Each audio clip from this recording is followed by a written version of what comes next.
નમસ્કાર, સ્વાગત છે આપનું ગુજરાત ફર્સ્ટમાં। હું છું આપની સાથે રાધા। બુલેટિનની શરૂઆત કરીએ। વાત સૌપ્રથમ સૌથી મહત્વના સમાચાર। રાજ્યમાં વધુ એક પોન્ઝી સ્કીમનો પર્દાફાશ થયો છે। મહેસાણામાં નાવ સ્ટાર્ટ પોન્ઝી સ્કીમથી કરોડોની છેતરપિંડી કરવામાં આવી। નાવ સ્ટાર્ટ સ્કીમથી અનેક લોકોને ફસાવવામાં પણ આવ્યા છે। પાલનપુર ખાતે આવેલી નાવ સ્ટાર્ટની ઓફિસ નિરંજન શ્રીમાળી નાવ સ્ટાર્ટના નામથી સ્કીમ ચલાવતો હતો અને રોજના 1% લેખે રોકાણ ઉપર વળતર આપવાની લાલચ પણ આપતો હતો। તો ચેનલ સિસ્ટમથી કામ કરી અન્ય લોકોને આ સ્કીમમાં ફસાવવામાં આવતા હતા। વિરમ ઠાકોર નામનો શખ્સ છેતરપિંડીનો ભોગ બન્યો અને છેતરપિંડીનો ભોગ બનનાર વિરમ ઠાકોરની ગુજરાત ફર્સ્ટ પર વાતચીત પણ એને વ્યથા પણ ઠાલવી 1.10 લાખના રોજ 1100 રૂપિયા વળતર આપવાનો વાયદો કર્યો હતો। વિરમ ઠાકોરને છેતરાયા હોવાનો અહેસાસ થયો। 5 મહિનાથી રોકાણકારોને પેમેન્ટ ન થતા આખરે આ વાતનો ભાંડો ફૂટ્યો। મહેસાણામાં 10 થી વધુ લોકો છેતરાયાનો દાવો છે, ત્યારે પીડિતોના 15 લાખથી વધુ નાણાં ફસાયાનો પણ દાવો। આવતીકાલે એસપી ઓફિસ જઈ પીડિતો ફરિયાદ નોંધાવશે।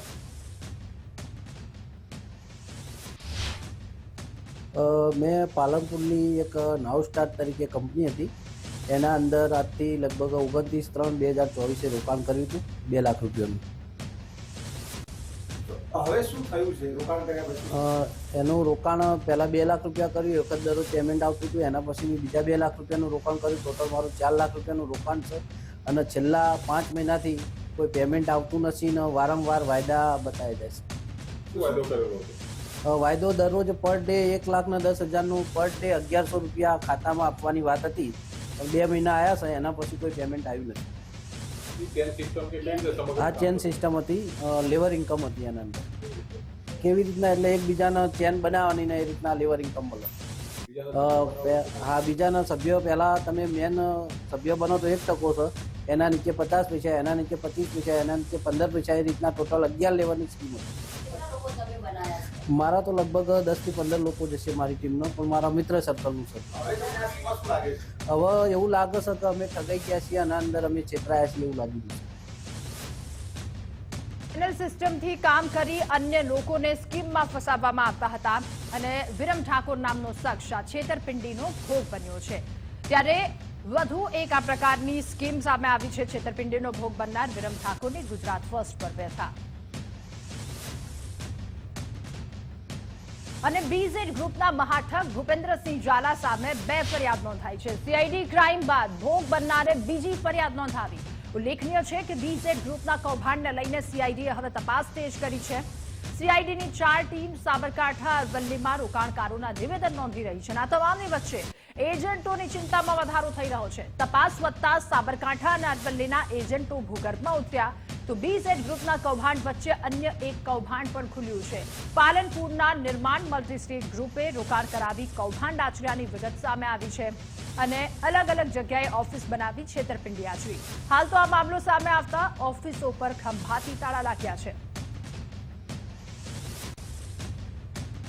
અને સાબરકાંઠામાં બીઝેડ ગ્રુપ પર કાર્યવાહી બાદ અન્ય પેઢીઓમાં પણ તાળા લાગ્યા। કાર્યવાહીના પગલે અન્ય પેઢીના સંચાલકો પણ ગાયબ થયા છે। હિંમતનગર, તાલોદ અને મોડાસાની અન્ય પેઢીઓને તાળા લાગ્યા છે। હિંમતનગરની સહકારી જીનમાં આવેલી ઓફિસને તાળા લાગ્યા, ત્યારે એઆર ગ્રુપની પેઢીઓ સતત 7મા દિવસે બંધ હાલતમાં અને અજય અને રાજુ નામના સંચાલકો આ એઆર ગ્રુપ ચલાવતા અગાઉ ભૂપેન્દ્ર ઝાલા સાથે રહી બીઝેડ ગ્રુપમાં કામ કરતા હતા અને બીઝેડ ગ્રુપમાંથી છૂટા પડી નવી પેઢી તેણે ખોલી હતી। તો એઆર ગ્રુપમાં 250 થી 300 કરોડના રોકાણ હોવાની પણ સંભાવના છે। આરકે ગ્રુપ કે જેમાં પણ લાખો રૂપિયાનું રોકાણ થયું હોવાની આશંકા। બંને હું ઘેર હતો, ઘેરથી હમણે 2 દિવસ પહેલે જ આવ્યો છું, મગર હું જ્યારે આવ્યો એ દિવસે ઉપર જોયું બોર્ડ નહીં હતું। પહેલે ઓપનિંગ થયું એ દિવસે ખબર છે, મગર બંધ ક્યારે થયું આ ખબર નહીં। ઘેર હતો, ઘેરથી બહાર આવ્યો। ઓપનિંગ ક્યારે કરવામાં આવ્યું હતું? હા તો સમજી લો ને 3-4 મહિના થઈ ગયા લોકો। કેવા બોર્ડ હતા? કેવા બોર્ડ લગાવેલા હતા ઉપર?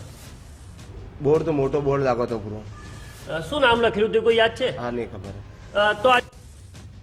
તો સાબરકાંઠામાં બીઝેડ ગ્રુપ મામલે શિક્ષણ વિભાગની હવે કાર્યવાહી। પ્રાથમિક શાળાના શિક્ષકો એજન્ટ હોવાને લઈને કાર્યવાહી કરશે। તાલુકા શિક્ષણ અધિકારીની મીટિંગ કરી અને સૂચના અપાઈ। BZ ગ્રુપ સાથે જોડાયેલા શિક્ષકોની વિગત મેળવવાનું શરૂ કર્યું અને ફોટો વિડીયો સહિતની વિગતો આવશે તો કાર્યવાહી કરવામાં આવશે. પ્રાથમિક શિક્ષકોની જિલ્લા ફેરબદલીના કેમ્પને લઈને પણ વિવાદ. BZ ગ્લોબલ કેમ્પસમાં અગાઉ બદલીનો કેમ્પ યોજાયો હતો. 2000 શિક્ષકોને BZ કેમ્પસના નામે મોકલવામાં આવ્યા હતા કોલ લેટર અને BZ ગ્રુપનું શિક્ષકોમાં માર્કેટિંગ કરવા માટે કેમ્પ યોજાયાનો પણ વિવાદ આ તમામની વચ્ચે સામે આવ્યો. કેમ્પ યોજવા શિક્ષણના અધિકારીઓને કેમ રસ હતો એ એક સવાલ આ તમામની વચ્ચે ઉઠી રહ્યો છે. DO કચેરી નજીક હોવા છતાં BZ કેમ્પસ પસંદ કરવામાં આવ્યું હતું અને BZ ગ્રુપના કેમ્પસને પસંદ કરવાને લઈને એક નવો જ વિવાદ સર્જાયો છે. માનનીય DPO સાહેબ શ્રી દ્વારા તમામ તાલુકા પ્રાથમિક શિક્ષણાધિકારીઓને મીટિંગ કરીને જાણ કરવામાં આવી છે કે આવા શિક્ષકો જો જોડાયેલા હોય તો તેમનું યાદી અને તપાસ ઊભી કરવામાં આવે અને જો એવું સાબિત થશે તો તેમની સામે શિસ્ત વિષયક પગલાં પણ લેવામાં આવશે. ઘણા વર્ષોથી કેમ્પ આ મોટો કેમ્પસ જોઈને વ્યવસ્થા અને 1500 થી 2000 શિક્ષકો જ્યારે એ કેમ્પમાં આવવાના હોય તો વ્યવસ્થા જળવાઈ રહે એના માટે આવું મોટું કેમ્પસ પસંદ કરતા હોય છે અને આ વખતે પણ પસંદ કરેલું. તો BZ ગ્રુપના કૌભાંડમાં CID ક્રાઇમ દ્વારા તપાસ તેજ કરવામાં આવી છે અને આ કૌભાંડ મુદ્દે CA ઋષિત મહેતાનું નિવેદન સામે આવ્યું. BZના પોન્ઝી સ્કીમ મુદ્દે ઋષિત મહેતા અજાણ છે. તેણે કહ્યું, ભૂપેન્દ્ર ઝાલા મારો ક્લાયન્ટ હતો અને મને તેમની સ્કીમ અંગે કોઈ જાણકારી નથી. તેમની 2 ફર્મ ઓડિટેબલ હતી. તો BZના CA અને BZના ટ્રેડર્સનું કામ કરતો હતો આ ઋષિત મહેતા. એ વિશે તો મારે કોઈ માહિતી નથી, પરંતુ આપને એટલું કહીશ કે જે ભૂપેન્દ્રસિંહ ઝાલા સાહેબ છે એ મારા માત્ર એક ક્લાયન્ટ હતા. જેમ મારા બીજા 200 ઉપર ક્લાયન્ટ છે એવા માત્ર એક મારા ક્લાયન્ટના ભાગરૂપે હતા અને એમની જે કંપનીનું જે મેં ઓડિટ કર્યું છે 1920માં એક પહેલું ઓડિટ કર્યું હતું BZ broking international private limited અને જે એમને BZ ટ્રેડર્સ ઇલેક્ટ્રોનિક્સની જે શોપ ઓપન કરી હતી હમણાં એનું 1 વર્ષનું આપણે ઓડિટ કર્યું છે 23-24. એના સિવાય મારી પાસે કોઈ જ માહિતી નથી કે મને એ કોઈ જાણ બી નથી કે આવી કોઈ સ્કીમ કરતા હતા કે શું હતું એની વિશે કોઈ. અને આ સાથે પાલનપુરમાં વધુ એક ઠગ કળા કરી ગયો. પાલનપુરમાં સિદ્ધેશ્વરી એન્ટરપ્રાઇઝનું ઉઠામણું. ST જુનિયર ક્લાર્ક કે જે ઠગાઈનો કારોબાર ચલાવતો હતો, બચતના નામે દર મહિને 500 અથવા તો 1000 રૂપિયા ઉઘરાવતો અને બચતની સ્કીમના નામે લોકો પાસેથી નાણાં ખંખેરતો હતો. છેલ્લા 4 માસથી ST વિભાગમાં નોકરીએ નથી ગયો. નિરંજન શ્રીમાળી નામનો આ જુનિયર ક્લાર્ક કે જે હવે ભૂગર્ભમાં ઉતરી ગયો છે. કોઈને જાણ વગર જ સતત ગેરહાજર છે. એકાઉન્ટન્ટ દ્વારા માહિતી આપવામાં આવી, કહ્યું 3 નોટિસ પાઠવવામાં આવી અને તેમ છતાંય કોઈ જવાબ નથી અપાયો. હાલ ક્યાં છે તેની કોઈ જાણકારી નથી.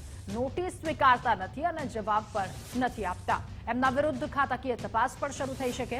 એમને છેતરપિંડી કરી હોય એવું અમારા ધ્યાનમાં નથી, એકાઉન્ટન્ટે કહ્યું. 1/7/23 થી આજ દિન સુધી આવે ને પોતાની મનસ્વી રીતે ગેરહાજર રહેલા છે અને એમને 3 નોટિસો પાઠવીને કાર્યવાહી ચાલુ છે. કયા પ્રકારની નોટિસો આપી? એમના હાજર થવાની. કોઈ જવાબ આપ્યો એમને? ના, કોઈ જવાબ નહીં. 3 નોટિસો પૂરી થઈ ગઈ, હવે શું કાર્યવાહી કરવામાં આવશે? હવે એમની જોડે ખાતાકીય કાર્યવાહી કરવામાં આવશે. તો BZ ગ્રુપ કૌભાંડ મુદ્દે હવે કોંગ્રેસ પ્રદેશ પ્રમુખના પણ પ્રહાર. ભાજપના સભ્યો બનો અને લૂંટનું લાયસન્સ મેળવી લો, શક્તિસિંહ ગોહિલે કહ્યું. આ પ્રકારનો રવૈયો વારંવાર જોવા મળે છે. લોકોના 6000 કરોડ રૂપિયા ડૂબ્યા છે. લોકોએ વિશ્વાસ મૂકી આ રૂપિયા આપ્યા હતા. યોગ્ય તપાસ નહીં થાય તો ગરીબોનો પૈસો પાછો નહીં આપે. પાર્ટીનો પટ્ટો પહેરો, સભ્ય બનો અને લૂંટ અને ભ્રષ્ટાચારનું લાયસન્સ લઈ લો. આ પ્રકારનો એક રવૈયો વારંવાર ગુજરાતમાં જોવા મળે છે. એનું દુઃખ છે.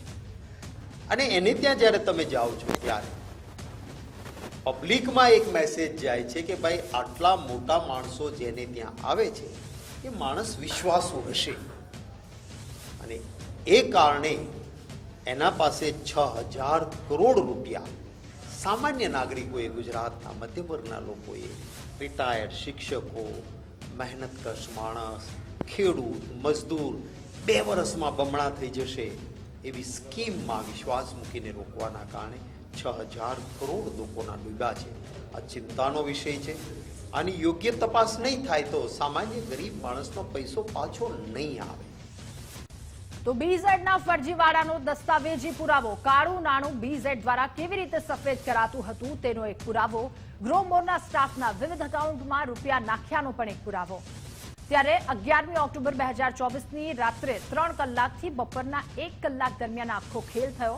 રાત્રે 3 થી સવારે 5 કલાક દરમિયાન નાણાં બેંક ખાતામાં નાખવામાં આવ્યા હતા અને સવારના 11 થી બપોરના 1 કલાક સુધીમાં નાણાં ઉપાડાવી અને પરત મેળવી લીધા. ગ્રોમોરના સ્ટાફ પૈકી 82 લોકોના ખાતામાં કુલ રૂપિયા 5.79 કરોડ નખાયા અને 60 લાખ લોકોના ખાતામાં 8 લાખ નાણાં નાખવામાં આવ્યા હતા. 22 થી 25 લોકોના ખાતામાં રૂપિયા 4.50 થી 4.50 લાખ નાણાં નાખવામાં આવ્યા. ત્યારે સ્ટાફના લોકો પાસેથી ચેક મારફતે રૂપિયા ઉપાડી અને પરત પણ મેળવાતા હતા. વધુ માહિતી મેળવીશું. સંવાદદાતા યશ ઉપાધ્યાય આપણી સાથે જોડાયા છે ફોનલાઈન પર. યશ, બીઝેડ કાળું નાણું આખું સફેદ કઈ રીતે કરતા હતા તેનો એક પુરાવો પણ સામે આવ્યો. જે ચોક્કસ રીતે વાત કરવામાં આવે તો બીજેડ દ્વારા અલગ અલગ સ્કીમો ચલાવવામાં આવતી હતી. તેના દ્વારા જે પોતે લોકોના જે પોન્જી સ્કીમના પૈસા લીધા હતા તેના ઉપર તેને એક ગ્રોમર સ્કૂલ છે તે ખરીદી હતી, જે કોલેજ છે કે સાબરકાંઠાનો મોરપી સમાજ ગણાતો હતો. તેના લગભગ 81.50 કરોડમાં તેને ખરીદી કરી હતી. ત્યારબાદ તેનો જે રૂપિયા હતા તે વાઇટ કરતો હતો. શિક્ષકોના ખાતામાં જે રૂપિયા છે નંખાવાના હતા. કાળું નાણું બીજેડ દ્વારા સફેદ કરવા માટે એક ઉત્તમ ઉદાહરણ એક સ્ક્રીનશોટ વાયરલ થયો છે, જે જોવા મળી રહ્યો છે. તેની સ્ક્રીન ઉપર ગ્રોમરના સ્ટાફના વિવિધ એકાઉન્ટમાં રૂપિયા નંખાયા હતા. તે સ્ક્રીનશોટમાં દેખાઈ રહ્યું છે. બીજેડ પ્રોફિટ પ્લસ એડવાઇઝર નામની કંપનીના રૂપિયા જે છે આ ગ્રુપમાં જે બેંકમાં નંખાયા હતા તે એકાઉન્ટમાંથી 11મી ઓક્ટોબર 2024 રાત્રે 3 કલાકથી બપોરના 1 કલાક દરમિયાન આ ખેલ જે આખો રમાઈ ગયો હતો. જે પૈસા નંખાયા તે ઉપડી પણ ગયા હતા. રાત્રે 3 થી સવારે 5 કલાક દરમિયાન બેંક ખાતામાં નાણાં નાખવામાં આવ્યા હતા. સવારે 11 થી બપોરના 1 કલાક સુધીમાં નાણાં ઉપાડી પણ લેવામાં આવ્યા હતા. એટલે કે જે પૈસા હતા બ્લેકના પૈસા વ્હાઇટ કરવા માટે બીજેડે અલગ અલગ સ્કીમો જે રાખી હતી. જે શિક્ષકોનો ઉપયોગ કરતો હતો, શિક્ષકોના ખાતામાં જે પૈસા છે તે નંખાતા હતા. સ્ટાફ પૈકીના 82 લોકોના જે ખાતા છે તેમાં કુલ રૂપિયા 5.79 કરોડ રૂપિયા જે નંખાયા હતા. 60 લોકોના ખાતામાં 8 લાખ રૂપિયા નંખાયા હતા. ત્યારે 22 થી 25 લોકોના જે ખાતા છે તેમાં 4.5 લાખથી 4 લાખ ઉપરની જે રકમ છે નંખાઈ હતી. સ્ટાફના લોકો પાસે ચેક મારફતે આ પૈસા જે છે ઉપાડી લેવામાં આવ્યા હતા. એટલે કે બીજેડ દ્વારા સ્કીમો ચલાવવામાં આવતી હતી તેના પૈસા પણ જે વ્હાઇટ કર્યા હતા. ત્યારબાદ જે સીઆઈડી ક્રાઇમ દ્વારા તેમને તપાસ કરવામાં જે બાળકોના સ્કોલરશીપ જે આપવામાં આવે છે, સ્કોલરશીપના પૈસા પણ તેના દ્વારા જેના પોતાના જે બીજાની સ્કીમ છે તેમાં ઇન્વેસ્ટ કરવામાં આવ્યા છે. એટલે અલગ અલગ જે પૈસા જે પોતે વ્હાઇટ કરતો હતો અને લોકોને કાગળ દિંડામાં વાપરતો હતો, જે વિડીયો પણ અવારનવાર સામે આવે છે. એટલે કહી શકાય બીજેડ દ્વારા પોતાનું કાળું નાણું છે શિક્ષકોના ખાતામાં નંખાતું હતું. ત્યારે શિક્ષક ખાતા દ્વારા કઈ તપાસ કરવામાં આવે તે જોવું રહ્યું. જી યશ, આભાર આપનો તમામ વિગતો સાથે જોડાવા બદલ. અને હવે વાત કરીશું ખ્યાતિ હોસ્પિટલના કાંડ કે જેનો આરોપી ચિરાગ રાજપૂત, જેને કોર્ટમાં રજૂ કરવામાં આવ્યો. ચિરાગના ઘરેથી દારૂ મળવાના કેસમાં મેટ્રોપોલિટન કોર્ટમાં તેને રજૂ કરવામાં આવ્યો. ક્રાઇમ બ્રાન્ચે 10 દિવસના રિમાન્ડની માંગ કરી. આરોપીના ઘરે તપાસમાં કુલ 2,85,000નો મુદ્દામાલ જપ્ત કર્યો હતો. ક્રાઇમ બ્રાન્ચની આરોપીની તપાસમાં સહકાર ન આપતો હોવાની પણ રજૂઆત. વિદેશી દારૂનો જથ્થો કોણે આપ્યો એક તપાસનો વિષય બની રહ્યો છે. મેટ્રોપોલિટન કોર્ટે 2 દિવસના રિમાન્ડ મંજૂર કર્યા છે.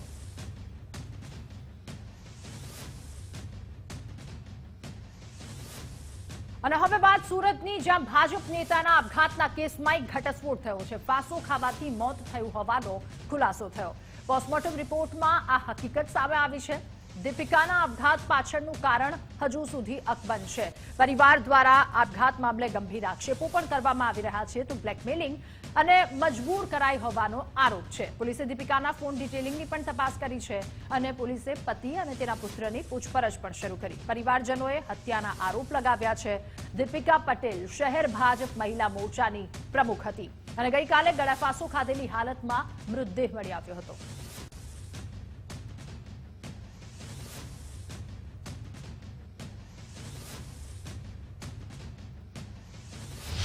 શહેર ભાજપની મહિલા વોર્ડ પ્રમુખના આપઘાત કેસ મામલે સુરત પોલીસ દ્વારા જે મહિલાના ફોનના CDR મંગાવવામાં આવ્યા છે, તો સાથે જ તેનીના ઘરની સ્થળ તપાસ પણ કરવામાં આવી છે. હાલ આપણે જ્યાં ઊભા છે સુરતનો અલથાણ ભીમરાડ વિસ્તાર છે કે જ્યાં બ્રાહ્મણ ફળિયાની અંદર જે શહેર ભાજપની મહિલા વોર્ડ પ્રમુખ જે દીપિકા નરેશભાઈ પટેલ હતી તેણીએ પોતાના જ ઘરમાં ગળે ફાંસો ખાઈ આપઘાત કર્યો હતો. ગત રોજ બપોરના સમય દરમિયાન તેણીએ ભરેલા અંધાર્યા પગલા બાદ જે મૃતક દીપિકાના સંબંધી છે તેઓએ દીપિકાની હત્યા થઈ હોવાના આક્ષેપ કર્યા હતા, પરંતુ સુરત નવી સિવિલ હોસ્પિટલ ખાતે જે કરવામાં આવેલા ફોરેન્સિક પેનલ પોસ્ટમોર્ટમ દરમિયાન છે તે ચોંકાવનારી બાબત એ બનીને સામે આવી હતી કે તો સુરત ભાજપ નેતાના આપઘાતના કેસમાં પોલીસનું એક નિવેદન પણ સામે આવ્યું. મૃતક દીપિકાએ અંતિમ કોલમાં ચિરાગ સોલંકીને કર્યો હોવાનો ઘટસ્ફોટ થયો છે. ડીસીપીએ કહ્યું દીપિકાએ કોર્પોરેટરને ફોન કરી કહ્યું હતું કે હું આપઘાત કરું છું. દીપિકાનો ફોન કબજે લેવાયો, ફોનના CDR પણ મંગાવાયા છે અને ફોરેન્સિક રિપોર્ટમાં ગળે ફાંસો ખાધાનું ખુલ્યું છે. ઘટના સમયે બાળકો ઘરે હાજર હતા. ઘરના રૂમનો દરવાજો તોડી મૃતદેહ નીચે ઉતારવામાં આવ્યો છે. ડીસીપી કે જેમના દ્વારા તમામ વાતો કહેવામાં આવી, ફોનનો ડેટા અને CDRના આધારે એનાલિસિસ કરવામાં આવશે. શંકા જનારને પોલીસ બોલાવી પૂછપરછ પણ કરાશે અને રિપોર્ટ આવ્યા બાદ હકીકત સામે આવશે. चिराग वहाँ पे सबसे पहले पहुँचा था और चिराग को कॉल किया था दीपिका ने कि इस तरह से मैं स्ट्रेस में हूँ, तो मैं शायद बचूँ नहीं बचूँ, इस तरह का स्ट्रेस कॉल था. तो चिराग उसके घर पे गया तो घर पे दरवाज़ा बंद था और जो मरण जनार है उसके 3 बच्चे हैं, 13 साल, 14 साल और 16 साल के. वो तीनों बच्चे उस टाइम पे घर पे थे. बच्चों की हाजिरी में दरवाज़ा तोड़ा और अंदर जब वो हैंगिंग मिली तो चिराग ने कॉल करके जो आकाश है वो डॉक्टर है उनको बुलाया घर पे. डॉक्टर आया, डॉक्टर ने आते ही बताया कि भाई ये तो मुश्किल है, इसका कंडीशन तो बचने जैसा नहीं है, सिविल हॉस्पिटल इसको लेके जाना चाहिए. અને મહારાષ્ટ્રમાં સરકાર ગઠન માટે ભાજપ દ્વારા તૈયારીઓ શરૂ કરી દેવામાં આવી છે. ભાજપે મહારાષ્ટ્ર માટે 2 નિરીક્ષકોના નામ જાહેર કર્યા છે. ગુજરાતના પૂર્વ સીએમ વિજય રૂપાણીને આ જવાબદારી સોંપવામાં આવી છે અને કેન્દ્રીય નાણામંત્રી નિર્મલા સીતારમણ પણ નિરીક્ષક તરીકે. ધારાસભ્ય દળની બેઠકમાં 2 નિરીક્ષક સામેલ થશે અને બેઠકમાં નવા મુખ્યમંત્રીના નામ પર મહોર લગાવવામાં આવશે. મહારાષ્ટ્રના નવા નેતા ચૂંટવા માટે ઓબ્ઝર્વર તરીકે જવાબદારી સોંપી છે. અમે લોકો સંસદીય દળની બેઠકમાં ઉપસ્થિત રહેશું.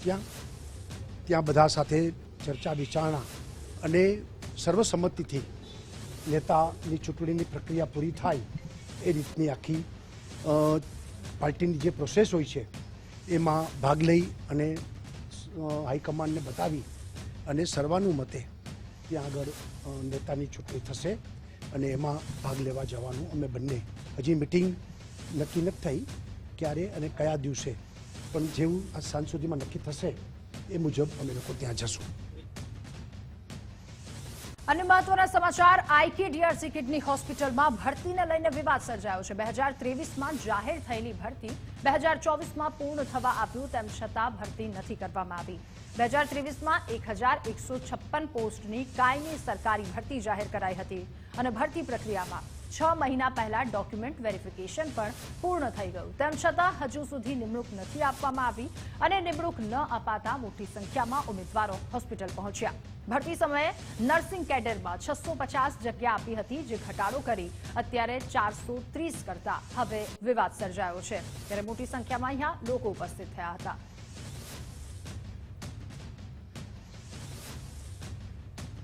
અને મોરબીમાં વ્યાજખોરો સામેના લોકસંપર્ક કાર્યક્રમમાં ઘટસ્ફોટ થયો છે. લોકસંપર્ક અભિયાનમાં ભાજપના નેતા સામે જ રજૂઆત થઈ. ભાજપના મહામંત્રી સામે જમીન વેચતી લઈ નાણાં નહીં આપ્યાનો રજૂઆત કરવામાં આવી. ભાજપના મહામંત્રી નરેન્દ્રસિંહ ઝાલા વિરુદ્ધ આ રજૂઆત થઈ છે.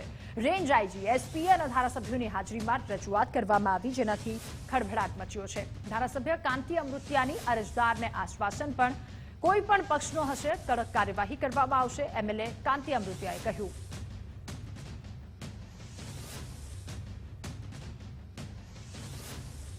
અને સાંભળો, નરેન્દ્રસિંહ નાથુભાઈ ઝાલા બરાબર ભાજપ જિલ્લા મહામંત્રી, છેલ્લા 3 વર્ષથી આ લોકો આત્મહત્યા કરીને એટલી તૈયારી છે.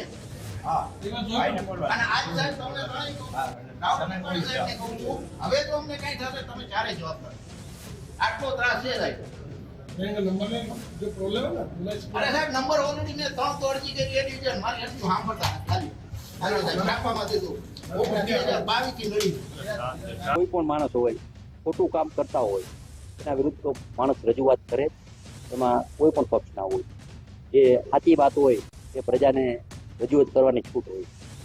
બીજું જે અત્યારે આવ્યું છે, અત્યારે મેં જોયું કે 40 જેટલી આયા ફરિયાદ આવી. 40માંથી લગભગ 30 જૂની ફરિયાદ, 30 કોઈ જમીનની હોય, કોઈ દબાણ કર્યું હોય, એ બધું. બીજું જે અત્યારે જે ફરિયાદ આવ્યું જાણમાં આવ્યું FR ફાઈટી હોય કોઈ અને કોઈએ ચેક નાખ્યા હોય, તો એ પણ અત્યારે મને 2-4 વર્ષ પહેલાનું ધ્યાનમાં આવ્યું 2-3. એટલે મેં અમારા ડીઆઈજી આઈજી સાહેબ ડીએસપીને સૂચના આપી કે આપણે FR ફાઈડી હોય અને કોઈ પણ ચેક નાખતા હોય તો આપણે એને મદદરૂપ, કોર્ટમાં પણ આપણે એને મદદરૂપ થવું જોઈએ કે ભાઈ આ FR નાખ્યા પછી એને ચેક નાખ્યા, તો એમાં પણ અમે હેલ્પ કરશી. વ્યાજખોરોની તકલીફ હોય એના માટે 24/7 અમારી સેવા ઉપલબ્ધ છે. કોઈ પણ વ્યક્તિ ગમે ત્યારે આવી કોઈ પણ પ્રકારની વ્યાજખોરો સિવાયની કોઈ રજૂઆત હોય તો પણ અમારા અધિકારી કર્મચારીઓ પોલીસોને મળી અને સમસ્યાનું વર્ણન કરી શકે છે. પોલીસ દ્વારા હું ખાતરી આપું છું કે સમસ્યાનો તાત્કાલિક અને કાયદાકીય રીતે જે પણ શક્ય હોય એને ખૂબ જ ઝડપથી ઉકેલ લાવવામાં પોલીસ દ્વારા કામગીરી કરવામાં આવશે. અમારે જમીન વેચી હતી અને એમણે લીધી. બીજા 4-5 માણસો દ્વારા લખા કરાવી નાખ્યું. લખા કરાવ્યું એટલે કે બોલો કે આનો શું લખત, તો કે 85 લાખ, તો કે 20 લાખ આવ્યા અને 65 બાકી. અમે 3 માસમાં હાલી દઈએ, 3 માસમાં હાલી દઈએ. તો અત્યારે 4 વર્ષ ઉપર થઈ ગયું છે તો આપતા નહીં કે અને બોલે જમીનમાં છાપડાના કબજા જમાઈને બેઠા છે. અહીં પગ ન માનતા એટલે અમે ટાંગા ભાગી નાખી. એ 7-12 પાનું તો અમારા નામે નીકળે છે, એ તો કોઈ વાંધો નહીં. પણ એ તો અંદર ઓનલાઈનમાં એ તો અરજી મેકી દે કે અહીંયા તમારું આવી જાજો, નહીં તો અમે એક તરફી કેસ ખેંચી લઈશું. તો થઈ જાય, કદાચ એની થઈ જાય. નરેન્દ્રસિંહ નાથુભા ઝાલા અને રાજેન્દ્રસિંહ દહીરાજસિંહ ઝાલા એમણે માણસોને મોકલ્યા હતા અને સોદાગર કરાવ્યું હતું અને હવે કંઈ દાદ દેતા નહીં. તો ડીસાના ભાજપ નેતાઓમાં આંતરિક વિવાદ દેખાઈ રહ્યો છે. શહેર ભાજપ પ્રમુખ રમેશ દેલવાડિયાનું નિવેદન સામે આવ્યું. રમેશ દેલવાડિયા કે જેમણે કહ્યું નગરપાલિકાના પ્રમુખનું પાર્ટીએ રાજીનામું માંગ્યું છે. સંગીતાબેન દવેને સોમવારે 12 વાગ્યા સુધીમાં રાજીનામું આપવા જણાવ્યું. હા, એમને ઘરે જઈને મૌખિક સૂચના એમને આપી દીધી છે અને આજ 12 વાગ્યા સુધી, સોમવાર 12 વાગ્યા સુધી એમને રાજીનામું આપી દેવાના. એમનો જે પક્ષ મૂકો હોય ભારતીય જનતા પાર્ટીના જિલ્લા અધ્યક્ષ સાહેબ એમનો પક્ષ મૂકી શકે. સાહેબ, રાજીનામું આપવા પાછળ અને પાર્ટી તરફથી તેમને આ આદેશ આપ્યો, એની પાછળ શું કારણો કે એ ભારતીય જનતા પાર્ટીનો વિષય છે અને અમે અમારું કામ કરી દીધું છે. હવે એમને રાજીનામું આપવાની બાકીની પ્રક્રિયા ભારતીય જનતા પાર્ટી દ્વારા જે સૂચના છે એ પ્રમાણે થશે. તો રાજકોટ પાટીદાર અગ્રણી હુમલાનો કેસ. રાજકોટ બાર એસોસિએશને નિર્ણયને પરત ખેંચ્યો. પીઆઈ પાદરિયાનો કેસ ન લડવા માટે ઠરાવ કર્યો હતો. આજે મિટિંગમાં ઠરાવ રદ કરવાનો નિર્ણય કરવામાં આવ્યો. જયંતિ સરધારા પોતે બિઝનેસમેન હોવાના કારણે આ ઠરાવ રદ થયો. સરધારા પાસે સનદ હોવાથી પીઆઈ પાદરિયાનો કેસ ન લડવા ઠરાવ કર્યો હતો.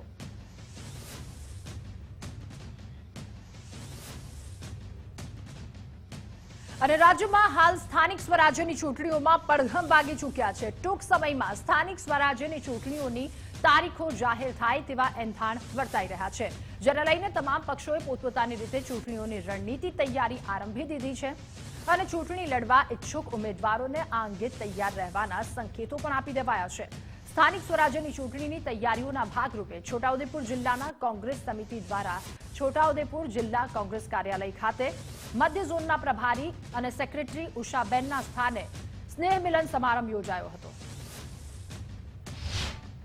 हमारा एक्चुअली जिला कारोबारी और आप सभी जानते हैं कि छोटा उदयपुर नगर पालिका का चुनाव कभी भी डिक्लेयर हो सकता है, तो कांग्रेस पार्टी छोटा उदयपुर नगर पालिका जीतने के लिए पूरी तैयारी में है और आज हम उसी लक्ष्य को लेके छोटा उदयपुर आए हैं कि हम अपनी नगर पालिका की तैयारी का रिव्यू करें। અને ખાસ આવનારી ચૂંટણી નગરપાલિકા છોટાઉદેપુરની ચર્ચા કરવામાં આવી। નગરપાલિકા છોટાઉદેપુરમાં કોંગ્રેસ પાર્ટી પોતાના બેનર ઉપર સ્વચ્છ છબી ધરાવતા ઉમેદવારોને ટિકિટ આપશે અને નગરના લોકોને છોટાઉદેપુર માટે કોંગ્રેસ પાર્ટી શું કરી શકે છે અને છોટાઉદેપુરના લોકોની શું અપેક્ષાઓ છે એના વિશે અમે લોકોને મળીશું નગરની સમસ્યા એના ઉકેલની ચર્ચા કરીશું અને આવતા દિવસોમાં છોટાઉદેપુરના લોકો માટે કોંગ્રેસ પાર્ટીની બોડી આવશે તો એ શું કરશે એ પણ અમે જાહેરાત કરીશું. બુધવારે રાજ્યના મંત્રીઓ અને ધારાસભ્યો જશે દિલ્હી. કેન્દ્રીય મંત્રી CR પાટીલના સ્નેહ મિલનમાં હાજરી આપશે. સાંજે યોજાનાર સ્નેહ મિલન કાર્યક્રમમાં સાંસદો પણ હાજર રહેશે. પીએમ મોદી, ગૃહમંત્રી અમિત શાહ સહિતના આગેવાનો ઉપસ્થિત રહી શકે છે. સાંસદો, ધારાસભ્ય અને પ્રદેશ ભાજપના આગેવાનોને નિમંત્રણ અપાયા છે.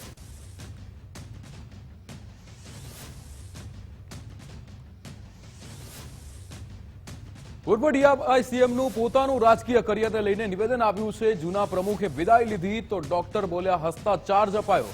નીતિન પટેલનું આ નિવેદન ત્યારે તમામે મારી સામે જોયું જાણે અમે તો તલવારો, ભાલા, બંદૂકોથી ચાર્જ લેતા અને છોડતા હોઈએ એવું વાતાવરણ રાજકારણમાં તમે મારા પ્રતિબિંબમાં જોયું છે. ખરેખર એવું નથી હોતું.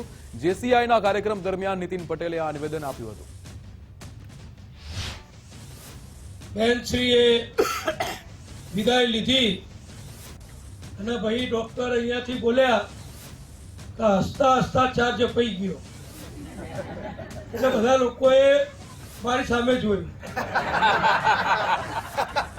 હવે એમાં મારી સામે શું જોવાનું હતું મને ખબર ના પડી, પણ જોયું મારી સામે કે જાણે અમે તો તલવારોથી ને ભાલાથી ને બંદૂકોથી ચાર્જ લેતા હોઈએ, છોડતા હોઈએ એવું વાતાવરણ રાજકારણનું તમે બધાએ મારા પ્રતિબિંબમાં જોયું. ખરેખર એવું નથી હોતું.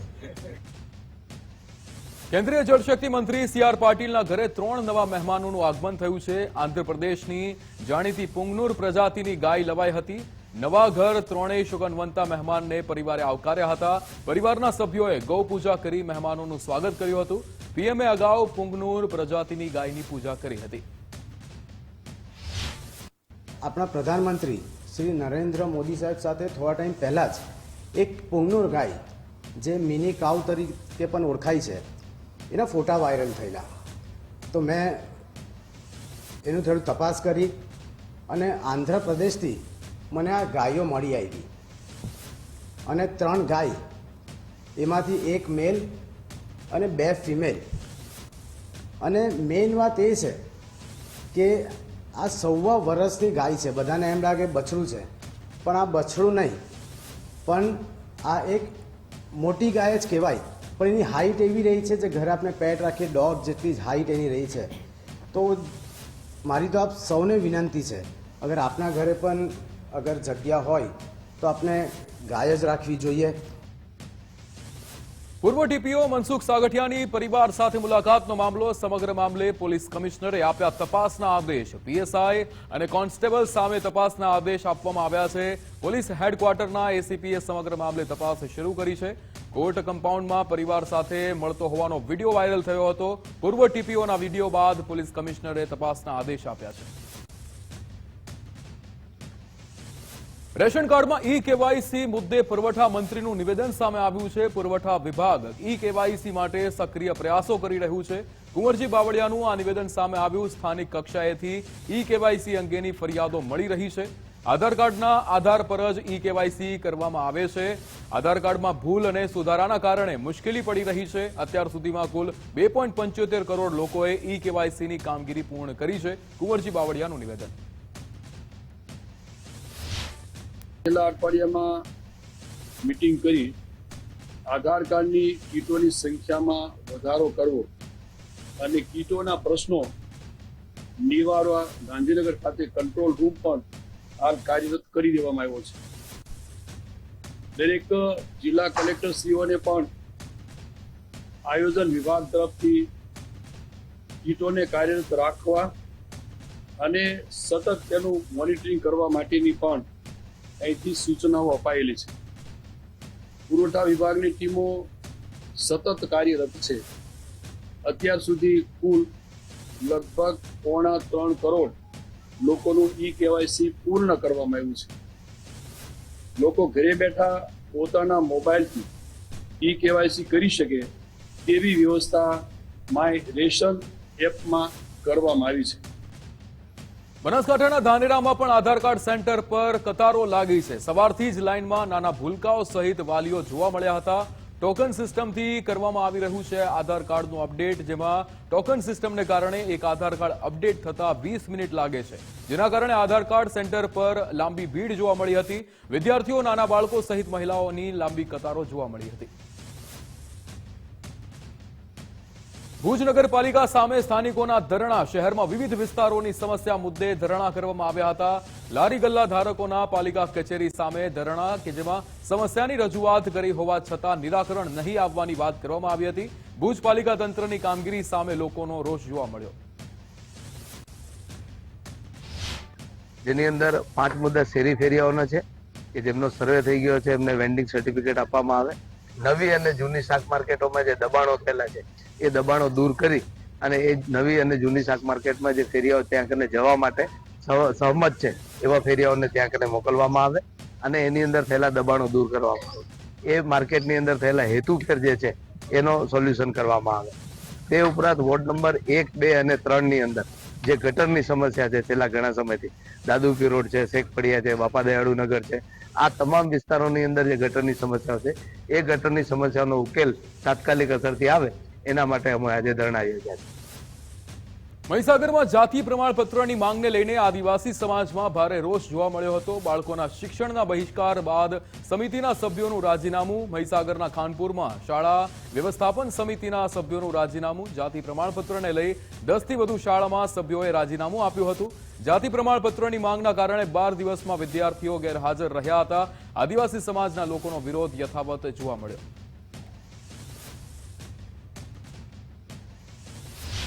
આજે અમે એસએમસી તરીકે રાજીનામું આપીએ છીએ એટલા માટે કે અમને વર્ષોથી અમારા જાતિ અંગેના પ્રમાણપત્ર નથી મળતા. એના માટે કે અમારા આ ગામની અંદર તમામ મસાર જાતિના લોકો વસે છે, તો આજુબાજુ 4 રાજ્યોની અંદર મસાર કોમ્યુનિટી વસતી હોય, જો એ લોકોને જો દાખલા મળતા હોય અને એ લોકોને જો હક મળતો હોય તો અમને કેમ નહીં? હું સરકારને સીધી વાત કહેવા માગું છું કે આજે વર્ષોથી અમારા બાબલિયા પ્રાથમિક શાળાની અંદર અલગ અલગ જાતિ લખવામાં આવી છે. આમ જોવા જતાં આઝાદી પછી કે પહેલની બી વાત કરું તો અમારી પાસે ડોક્યુમેન્ટ બી છે અને પુરાવા પણ છે, પણ આજ દિન સુધી સરકાર અમારો જે જાતિગત જે દાખલો છે એ હજી સુધી સરકાર નક્કી કરી નથી રહી અને દાખલા આપતી પણ નથી. છેલ્લા અમારા દાદાએ વડીલોએ 1979 અંદર રજૂઆત કરવામાં આવી હતી. ત્યાર પછી સતત રજૂઆત ચાલુ જ છે, પણ સરકાર અમુક એ વખતે અમુક દાખલાઓ આપવામાં આવ્યા, એ તો છેલ્લા 2005 સુધી દાખલા આપવામાં આવ્યા, પણ અમારે મછાર જાતિની અંદર એક પણ દાખલો આપવામાં નથી આવ્યો. બાંગ્લાદેશમાં હિન્દુઓ પર અત્યાચારના પડઘા. સુરત રેલવે સ્ટેશન પાસે વીએચપી કાર્યકર્તાઓનો વિરોધ કરવામાં આવ્યો હતો. ધર્મગુરુ પર હુમલાની ઘટનાના વિરોધમાં ધરણા પ્રદર્શન થયા હતા. સાધુ સંતો પર અત્યાચાર નહીં સહી લેવામાં આવે, વીએચપી દ્વારા નિવેદન આપવામાં આવ્યું હતું. ભારત સરકારે પગલાં ભરવાની જરૂર છે. ભારતમાં અનેક બાંગ્લાદેશી જીવન નિર્વાહ કરે છે, જે લોકો સામે પણ પગલાં ભરવા જોઈએ. इस्कॉन जो है, ये संस्था है, ये समाज में शांति, कंपैशन और प्रेम का एक सिंबल है. सो इस्कॉन पे इस तरह के अत्याचार बेबुनियाद है और इवन ये भी इल्ज़ाम लगाते हैं कि इस्कॉन एक टेररिस्ट ऑर्गेनाइजेशन है. ऐसा बिल्कुल नहीं है. इसके तह तक जाना बहुत ज़रूरी है और इस्कॉन जो है काफ़ी सारा बांग्लादेश में उन्होंने हेल्प किया है, और चाहे वो कोरोना में हो या किसी और प्रक्रिया में हो.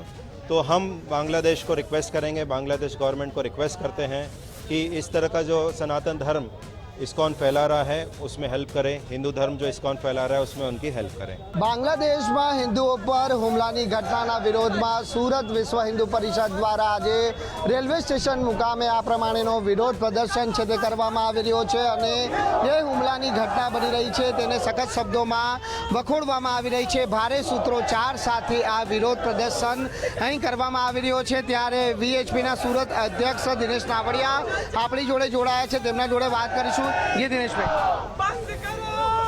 बांग्लादेशના નિર્માણની અંદર ભારતના કરોડો હિન્દુઓના પરસેવાને ટેક્સના મારફતે 1 રૂપિયાની કમાણીના મારફતે બાંગ્લાદેશનું નવું નિર્માણ થયું છે.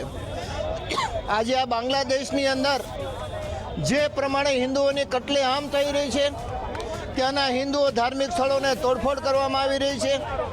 ધાર્મિક ધર્મગુરુઓને જે પ્રમાણે ધરપકડ કરવામાં આવી રહી છે અને ખાસ કરીને 3 દિવસ પહેલા જે પ્રમાણે શ્રી કૃષ્ણદાસજીની ઇસ્કોનના જે કાર્યવાહ મંદિરના છે એમને ધરપકડ કરીને જે રીતના એમની ઉપર કાર્યવાહી કરવામાં આવી રહી છે તેમની મુક્તિ માટે સુરત મહાનગર દ્વારા આજે ધરણાનો કાર્યક્રમ રાખવામાં આવી રહ્યો છે। સ્થાનિક સરકારને શું કહેવા માંગે? આજના દિવસે સરકારે પણ જાગૃત થવાની જરૂર છે। આજે સમગ્ર ભારતની અંદર લાખોની સંખ્યામાં અનલીગલ રીતે બાંગ્લાદેશની મુસ્લિમ સમાજ પોતાનો જીવન નિર્વાહ માટે કાર્યરત છે। અમને એ બાબતનો જરા પણ વાંધો નથી કે શાંતિથી રહેતી આ પ્રજા, પોતાના જીવન નિર્વાહ માટે કામ કરતી પ્રજા જો એમની સરકારને નહીં સમજાવી શકે તો અમે પણ આજે માંગણી કરી છે કે ભારત સરકાર દ્વારા આવા અનલીગલ રીતે વસવાટ કરતા બાંગ્લાદેશીઓને તાત્કાલિક ભારતમાંથી ખદેડી મૂકવામાં આવે, નહીતર બજરંગ દળ અને વિશ્વ હિન્દુ પરિષદના કાર્યકર્તાઓ આ કાર્ય હાથમાં લેશે। તો બિલકુલ ખાસ કરીને જે પ્રમાણે બાંગ્લાદેશમાં જે ધાર્મિક ધર્મગુરુઓ પર હુમલાની ઘટનાઓ બની રહી છે અને ત્યાંની સ્થાનિક સરકાર જો આવા લોકો પર અંકુશ નહીં બનાવી શકે તો ભારત સરકારે પણ જે ભારતમાં બાંગ્લાદેશથી જીવન નિર્વાહ કરવા માટે આવતા લોકો વિરુદ્ધ કાર્યવાહી કરે, અન્યથા આગામી દિવસોમાં વિશ્વ હિન્દુ પરિષદ રસ્તા પર ઉતરી આ બાબતને લઈને ઉગ્ર વિરોધ અને ધરના પ્રદર્શન કરશે તેવી ચીમકી પણ હાલ ઉચ્ચારવામાં આવી છે। કેમેરામેન અક્ષય સાથે રાકેશ બ્રહ્મભટ્ટ, ગુજરાત ફર્સ્ટ, સુરત। છોટાઉદેપુરના નસવાડીમાં અંતિમ ક્રિયા માટે પણ હાલાકી ભોગવવાનો વારો આવ્યો છે। અંતિમ ક્રિયા માટે સુવિધાના અભાવનો વિડીયો વાયરલ થયો। ગામના જાગૃત નાગરિકે વિડીયો વાયરલ કર્યો હતો। નદીના કાંઠે મૃતકોની અંતિમ ક્રિયા કરવામાં આવી હતી। આદિવાસી વિસ્તાર હજુ પણ પ્રાથમિક સુવિધાઓથી વંચિત છે તે આ દ્રશ્યો પરથી સમજાય છે। પ્રાથમિક સુવિધા ઝીરો હોવાનો આ બોલતો પુરાવો। પાટણમાં બાળ તસ્કરી કેસના આરોપીના વધુ રિમાન્ડ મંજૂર કરાયા છે। કોર્ટે સુરેશ અને શિલ્પા ઠાકોરના 4 દિવસના રિમાન્ડ મંજૂર કર્યા છે। રિમાન્ડ મંજૂર થતા મોટા ખુલાસા થઈ શકે છે। રિમાન્ડ પૂર્ણ થતા બંનેને કોર્ટમાં રજૂ કરવામાં આવ્યા હતા।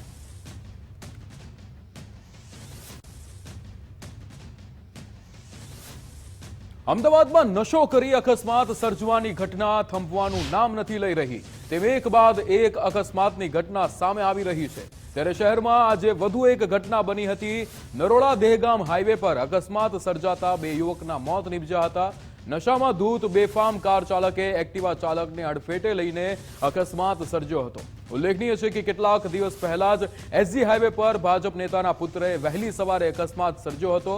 નોંધનીય છે કે તે પહેલા આંબલી ગામ પાસે રિપલ પટેલ નામના નબીરાએ અકસ્માતની હારમાળા સર્જી એક બાદ એક 5 કારને અડફેટે લઈ અકસ્માત સર્જ્યો હતો। ત્યારે હવે આ રફતારનો કહેર ક્યારે અટકશે તે એક ચિંતાનો વિષય છે। અમદાવાદમાં ફરી સામે આવ્યો રફતારનો કહેર। નશામાં ધૂત કાર ચાલકે 2 યુવાનોનો ભોગ લીધો છે।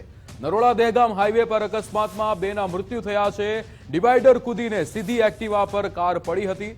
નશામાં ધૂત બેફામ કાર ચાલકે 2 યુવકોના જીવ લીધા છે। અમિત રાઠોડ, વિશાલ રાઠોડનું અકસ્માતમાં મૃત્યુ થયું છે। અકસ્માત બાદ સ્થાનિકોએ કાર ચાલકની ધોલાઈ કરી હતી। આરોપી નશામાં હોવાનું જાણવા મળ્યું છે। એસપી દ્વારા નિવેદન આપવામાં આવ્યું હતું। આરોપી નિતેશ ઉર્ફે ગોપાલ પટેલની ધરપકડ કરાઈ। રિક્ષાને ઓવરટેક કરવા જતા સંતુલન ગુમાવ્યું હતું। પોલીસે એફએસએલની મદદ લઈ કાર્યવાહી હાથ ધરી છે।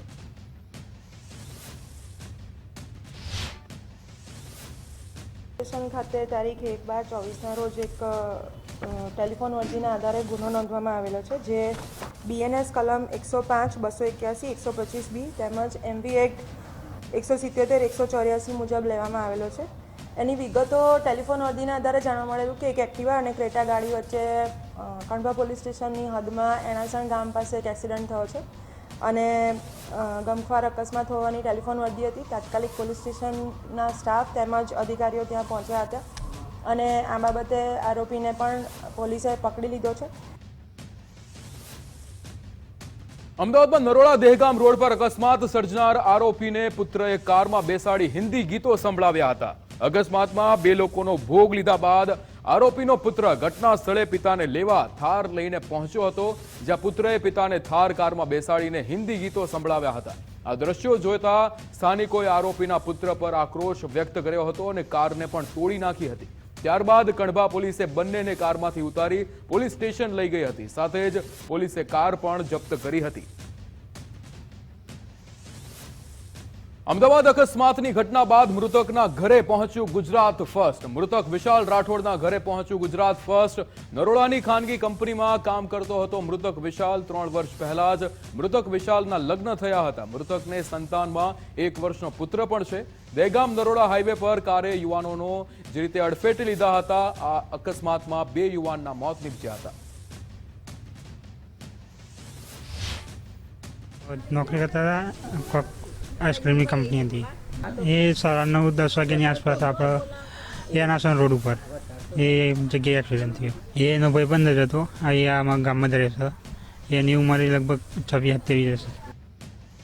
વડોદરામાં માણેજા ક્રોસિંગ પાસે ગોજારો અકસ્માત સર્જાયો છે। પૂરપાટ ઝડપે આવતા હાઇડ્રા ચાલકે અકસ્માત સર્જી સિગ્નલ પર ઉભા 2 વ્હીલર ચાલકને કચડી નાખ્યો હતો। ઘટનામાં 2 વ્હીલર ચાલક સતીશભાઈ ઘટના સ્થળે જ તેમનું મૃત્યુ થયું હતું। આ સમગ્ર ઘટનાના સીસીટીવી પણ સામે આવ્યા હતા, જેમાં હાઇડ્રા ચાલક સિગ્નલ પર ઉભા રહેલા 2 વ્હીલર ચાલકને અડફેટે લઈ કચડતો જોવા મળે છે। જોકે અગાઉ પણ અકસ્માતની ઘટનામાં 72 વર્ષીય વૃદ્ધનું મોત નીપજ્યું હતું, જેમાં મકરપુરા પોલીસે આરોપીને જામીન પર છોડી મૂક્યો હતો। ત્યારે પોલીસની કામગીરીથી નારાજ પરિવારે કોર્ટ પાસે દાદ માંગી હતી। વડોદરામાં સાવલીમાં 2 બાઇક વચ્ચે ગમખ્વાર અકસ્માત સર્જાયો હતો। બાઇક સામસામે અથડાતા 2 યુવકનું ઘટના સ્થળે જ મૃત્યુ થયું હતું। અકસ્માતના પગલે લોકોના ટોળે ટોળા ઉમટ્યા હતા। એક જ ગામના યુવાનોના મોતથી ગામમાં શોકનો માહોલ છવાયો હતો।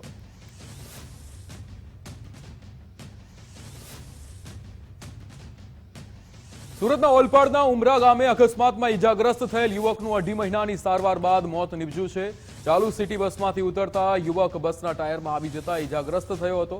2.5 મહિનાની સારવાર બાદ યુવકનું મોત નીપજ્યું છે। સુરત સિટીમાં નોકરી કરતા યુવકનું નામ કિશન ખોખર હોવાનું જાણવા મળ્યું છે। તો 2.5 મહિના અગાઉ બનેલ ઘટનાના સીસીટીવીના આધારે પોલીસે ગુનો નોંધી કાર્યવાહી હાથ ધરી છે। વાઘોડિયા તાલુકામાં વધુ એક અકસ્માતની ઘટના બની છે। રૂત્સમપુરા રોડ પર બાઇક ચાલક વૃક્ષ સાથે અથડાયો હતો। અકસ્માતમાં વિશાલ તડવી નામના યુવકનું ઘટના સ્થળે મૃત્યુ થયું હતું। બાઇક પર સવાર યુવક વાઘોડિયા તરફ જઈ રહ્યો હતો। વાઘોડિયા પોલીસે ઘટના સ્થળે પહોંચી તપાસ હાથ ધરી છે। બનાસકાંઠામાં ટ્રિપલ અકસ્માતમાં એકનું મૃત્યુ થયું છે। સામલા વડાણા પાસે ટ્રક, બાઇક અને કાર વચ્ચે અકસ્માત સર્જાયો હતો। બાઇક સવાર દિનેશભાઈ ઠાકોરનું ઘટના સ્થળે જ મૃત્યુ થયું હતું। કારમાં સવાર 2 લોકોને નાની મોટી ઈજા પહોંચી હતી। ઈજાગ્રસ્તોને પાટણ ધારપુર હોસ્પિટલ ખસેડાયા હતા। દિયોદર પોલીસે ઘટના સ્થળે પહોંચી વધુ તપાસ હાથ ધરી છે।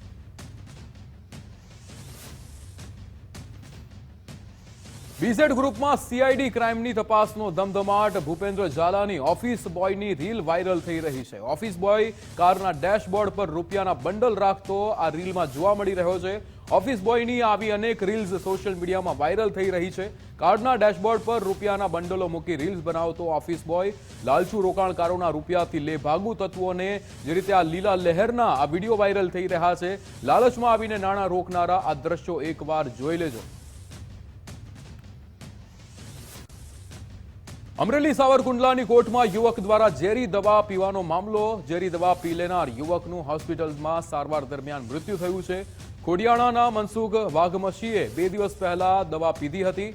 મૃત યુવકના સગા સંબંધીઓ દ્વારા મૃતદેહ સ્વીકારવાનો ઇનકાર કરવામાં આવ્યો। જિલ્લા પંચાયતના સદસ્ય સહિત 5 સામે ગુનો નોંધવા પરિવારની માંગ છે। 5 શખ્સોએ ધમકી આપી હોવાથી મૃતકે દવા પીધી હોવાનો આક્ષેપ છે। અમારો બનાવ એ છે કે મનસુખભાઈ નનુભાઈ વાગમથી એ તારીખે આવ્યા હતા કોર્ટમાં। જે 5 જણા એની વાહે આવ્યા છે, એને ધમકી આપી હતી કે તમને સરખો જવાબ દઈ જાય નકર મારી નાખે। એના નામ વિગતવાર છે: લાલભાઈ, લાલજીભાઈ બાગાભાઈ મોર, પછી સુખાભાઈ બાગાભાઈ મોર, કનુભાઈ ભાયાભાઈ બગડા, મનસુખભાઈ મંજીભાઈ વેકરિયા, શરદભાઈ ગોદા એને ધમકી આપી હતી, એના કારણે દવા પી ગઈ। રાજુલાના કડિયાળી ગામના 4 વ્યક્તિઓની આત્મવિલોપનની ચીમકી. જમીન સંબંધિત કેસમાં અરજદારોની આત્મવિલોપનની ચીમકી. અમરેલી કલેક્ટર કચેરીએ ચીમકીથી પોલીસ કાફલો તૈનાત કરવામાં આવ્યો. પોલીસ, ફાયર વિભાગ, એમ્બ્યુલન્સ સહિતનું તંત્ર સજાગ થયું. કલેક્ટરે સમગ્ર બાબતે 10 દિવસમાં નિરાકરણની ખાતરી આપી છે. અરજદારના વકીલ અને સામાજિક અગ્રણીઓએ ખાતરી આપી છે. કડિયાળી ગામે સર્વે નંબર 90, 95 અને 166 ની જમીન માટે છેલ્લા 20 વર્ષથી કડિયાળી ગામના અનુજાતિના લોકો લડતા હતા. 2 વખત નામદાર ગુજરાત હાઈકોર્ટમાં ગયા હતા અને સાથણી માટે છેલ્લા 13 દિવસ સુધી કલેક્ટર કચેરી સામે પ્રતિક ઉપવાસ આંદોલન કર્યા, 2 દિવસ અનશનનો કાર્યક્રમ કર્યો અને છેલ્લે આજે આત્મવિલોપનનો કાર્યક્રમ એ લોકોએ જાહેર કરેલો.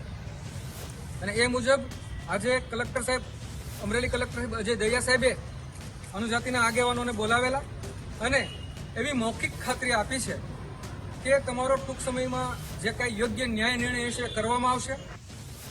સુરતમાં ગાંજાના જથ્થા સાથે 2 આરોપીઓની ધરપકડ કરવામાં આવી છે. ઉધના પોલીસે 14.60 કિલો ગાંજાનો જથ્થો ઝડપ્યો છે. ઉધના રેલવે સ્ટેશન સામેથી જી મિટ્ટુ પાત્રા, કે રબીન્દ્ર પાત્રાને દબોચ્યા હતા. આરોપી ઓડિશાથી ગાંજાનો જથ્થો લઈને આવ્યા હતા. ગાંજો ભેસ્તાનમાં રહેતા કાલુ નામના શખ્સને આપવાના હતા. ગાંજાનો જથ્થો, મોબાઈલ, રોકડ સહિત 1.67 લાખનો મુદ્દામાલ જપ્ત કરવામાં આવ્યો છે. ઉધના પોલીસે આરોપીઓની વધુ તપાસ હાથ ધરી છે. જે આધારે પોલીસે ત્યાં રેડ કરી અને તે જગ્યાએ તપાસ કરતા 2 વ્યક્તિઓ મળી આવ્યા હતા, જેની પાસેથી ગાંજો મળી આવ્યો હતો. આશરે 14 કિલો જેટલો ગાંજો છે, જેની કુલ કિંમત આશરે 1,45,000 રૂપિયા થાય છે. એની સાથે 2 મોબાઈલ પોલીસે જપ્ત કર્યા છે. આ મોબાઈલની કિંમત 20,000 ગણવામાં આવી છે અને લગભગ 1,60,000નો મુદ્દામાલ પોલીસે રિકવર કર્યો છે. આ ઘટનામાં 2 આરોપીઓ જી મિટ્ટુ પાત્રા અને કે રબીન્દ્ર પાત્રા, બંને જણા સચિનના રહેવાસી છે અને મૂળ ગંજામ ઓરિસ્સાના રહેવાસી છે. તેઓ ઓરિસ્સાથી આવી રીતના ગાંજો લઈને આવનાર હોવાની માહિતી પોલીસને મળી હતી. જે જગ્યા હતી એ ઉધના રેલવે સ્ટેશનનું જે પાર્કિંગ છે એની સામેનો જે જાહેર રોડ છે એ જગ્યાએ પોલીસને મળી આવેલ હતો. જે બાબતે પોલીસે ગુનો નોંધી અને આગળની કાર્યવાહી કરી છે. સુરતમાં આર્મ્સ એક્ટના ગુનામાં ફરાર આરોપીની ધરપકડ કરવામાં આવી છે. હિમાંશુ ઉર્ફે સુજ્જુ ધીરેન્દ્રસિંહ પરિહારને ઝડપી પડાયો છે.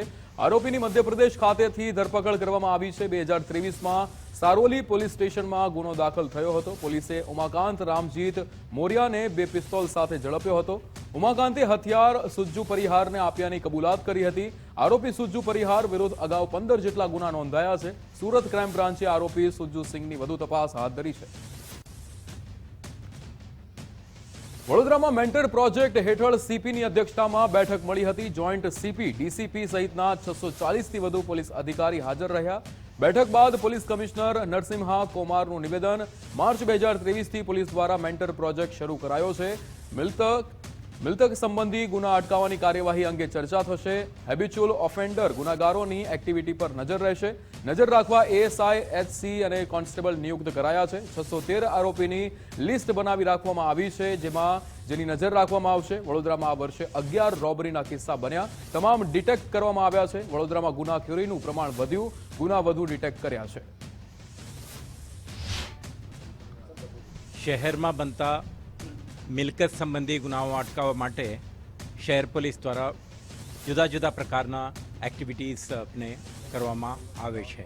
આના ભાગરૂપે તમે જાણતા હશો કે આપણે જે હેબિચ્યુઅલ ઓફેન્ડર છે, વારંવાર ગુના કરતા હોય છે, એવા અપરાધીઓના હિસ્ટ્રી શીટની જાળવણી કરીએ છીએ અને વધુ સુદૃઢ કરવાના ઈરાદેથી ગયા વર્ષે માર્ચ 2023થી આપણે એક મેન્ટર પ્રોજેક્ટનું શરૂઆત કરવામાં આવેલ છે. આના ભાગરૂપે દરેક શહેર જિલ્લામાં રહેતા આવા જાણીતા ગુનેગારોને એક યાદી તૈયાર કરીને દરેક અપરાધીને એક્ટિવિટીને મોનિટર કરવા માટે એક એએસઆઈ અથવા હેડ કોન્સ્ટેબલ અથવા કોન્સ્ટેબલને નિયુક્તિ કરવામાં આવે છે.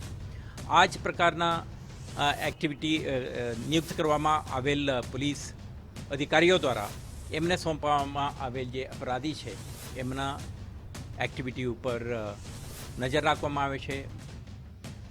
ખેલ મહાકુંભની તૈયારીઓ શરૂ થઈ છે. જાન્યુઆરીની શરૂઆતમાં ખેલ મહાકુંભનો પ્રારંભ કરવામાં આવશે. 4 અથવા 5 જાન્યુઆરીએ શરૂ થશે ખેલ મહાકુંભ 5 ડિસેમ્બરથી ખેલ મહાકુંભ માટે રજીસ્ટ્રેશન પ્રક્રિયા શરૂ થશે। રાજ્યમાં 4 મહિના સુધી ચાલશે આ ખેલ મહાકુંભ, જેમાં રમતગમત મંત્રીની અધ્યક્ષતામાં ખેલ મહાકુંભની બેઠક પણ મળી હતી।